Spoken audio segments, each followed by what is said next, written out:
इस वीडियो में मैं आपको दो महत्वपूर्ण पर्सनल स्किल के बारे में बताने वाला हूं। यह स्किल आपकी प्रोफेशनल ग्रोथ के साथ साथ आपकी पर्सनल लाइफ में भी महत्वपूर्ण और अच्छा चेंज लेकर आएंगे। दोस्तों, यह कोई मोटिवेशनल वीडियो नहीं है। इस वीडियो में मैं आपको रियल में दो महत्वपूर्ण स्किल बताने वाला हूं और प्रैक्टिकली यानी रियल में यह कैसे काम करता है और कैसे यह पर्सनल स्किल आपके टेक्निकल स्किल को इम्प्रूव करता है, यह भी बताने वाला हूं। बस आपसे एक रिक्वेस्ट है कि यह वीडियो अगर आपको अच्छी लगे तो आप इसको लाइक जरूर करें, चैनल को सब्सक्राइब भी करें और बेल आइकॉन को भी प्रेस कर लें ताकि आपको आने वाली वीडियोस की इंफॉर्मेशन टाइमली मिलती रहे। Thank you. दोस्तों, टॉपिक पे आने से पहले मैं आपसे एक सवाल पूछना चाहता हूं कि आपके अनुसार किसी भी फील्ड में सक्सेसफुल होने के लिए, जैसे चाहे आप एक इंजीनियर हो या आप एक टीचर हो, तो आपको सक्सेसफुल होने के लिए क्या केवल टेक्निकल स्किल यानी उस फील्ड से रिलेटेड स्किल ही काफी हैं या कुछ पर्सनल स्किल भी आपके अंदर होने चाहिए? दोस्तों, इस बात को ध्यान से सोचिएगा, ये एक महत्वपूर्ण सवाल है। अब मैं आपको अपने एक्सपीरियंस के आधार पे बताना चाहता हूँ कि सक्सेसफुल होने के लिए टेक्निकल स्किल और पर्सनल स्किल इक्वल जिम्मेवार हैं। जी हाँ, आपके पास अच्छे टेक्निकल स्किल होने के साथ साथ अच्छे पर्सनल स्किल भी होने चाहिए। अगर आपको मेरी बात पे विश्वास नहीं है, तो आपने कई ऐसे लोग देखे होंगे जो एवरेज टेक्निकल नॉलेज के साथ भी तरक्की कर लेते हैं, जबकि कुछ लोग अच्छी टेक्निकल नॉलेज के साथ भी पीछे रह जाते हैं। क्यों? तो चलिए इसे समझते हैं। और आप अगर ये वीडियो लास्ट तक देखेंगे तो आप मेरी बात से सहमत भी होंगे और आपको यूजफुल इंफॉर्मेशन भी मिलेगी।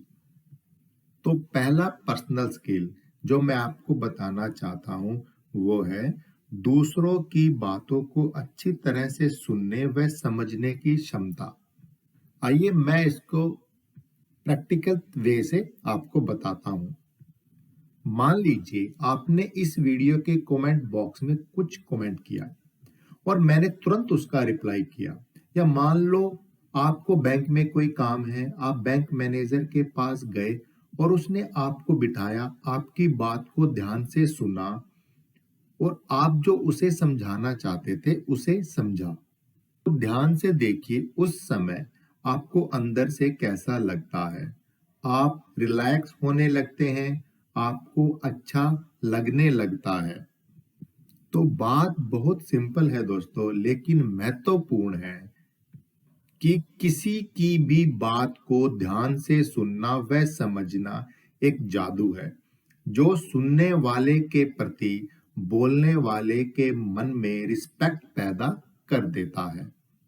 और इसका एक साइकोलॉजिकल इफेक्ट है, यानी इस बात के पीछे एक साइकोलॉजिकल रीजन भी है। ह्यूमन माइंड उस काम को ज्यादा पसंद करता है जहां उसे अच्छा लगता है। तो इसी साइकोलॉजिकल रीजन के कारण अच्छे व्यवहारिक ज्ञान वाले लोगों के साथ लोग काम करना पसंद करते हैं और इसी कारण कुछ लोग एवरेज टेक्निकल स्किल के बाद भी ज्यादा पसंद किए जाते हैं। और देखिए, किसी भी इंसान की काम करने की क्या क्षमता है ये आपको बाद में ही पता चलता है। आपको पहले यह पता चलता है कि उस इंसान का क्या रिस्पॉन्स है आपके बात के प्रति या आपने जो काम दिया है उसके प्रति। आपको कितना रिस्पॉन्सिबल लगता है यह बात आप उसके व्यवहार से ही समझते हो। दोस्तों, बात यहीं पे समाप्त नहीं होती। इस पर्सनल स्किल का आपके टेक्निकल स्किल पे भी बहुत बड़ा प्रभाव पड़ता है। देखिए, जब भी हमारे माइंड में कोई अच्छी हैबिट बनती है तो उसका प्रभाव हमारे हर काम पे पड़ता है। तो जब हम छोटी छोटी बातों को या हमें दिए गए कामों को ध्यान से समझना और सुनना शुरू कर देते हैं, हमारा माइंड भी इसी तरह से ही काम करना शुरू कर देता है। और फिर हम कोई भी टास्क पे काम कर रहे हो या हम कोई भी प्रॉब्लम सॉल्व कर रहे हो, तो हम अपनी आदत के अनुसार पहले उस प्रॉब्लम को ध्यान से देखते हैं, उसको समझते हैं और फिर एक्शन लेते हैं। मान लो कि आप एक मेंटेनेंस इंजीनियर हो और आपकी हैबिट है कि आप बातों को ध्यान से सुनते हो और समझते हो। ये आपकी एक नॉर्मल हैबिट है जो आप लोगों से बातचीत करते हुए उपयोग करते हो। लेकिन जब आप मशीन के ऊपर जाते हो, कोई ब्रेकडाउन आता है, तो इंसान तो बदलता नहीं है, इंसान वही रहता है।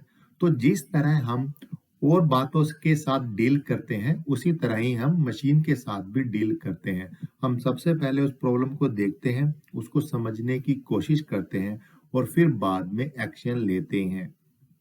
इससे हम साइकोलॉजिकल मजबूत भी होते हैं और धीरे धीरे अपने काम से रिलेटेड जितने भी डर हमारे मन में होते हैं वो भी बाहर निकल जाते हैं और हम निडरता के साथ अपने शॉप फ्लोर पे, अपने काम करने वाली जगह पे, अपने वर्क प्लेस पे काम कर सकते हैं।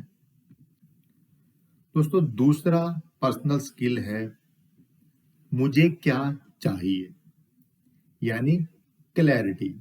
अपने काम में क्लैरिटी, आपको क्या एक्शन लेना है उसमें क्लैरिटी। यह पर्सनल स्किल पहले पर्सनल स्किल का ही पूरक है।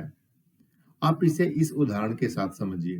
दोस्तों, आज आपके आसपास दुनिया भर के प्रोडक्ट हैं और बहुत सारी एडवर्टीजमेंट कंपनीज हैं जो आपको ये बताने में लगी रहती हैं कि आपको इन प्रोडक्ट की कितनी जरूरत है।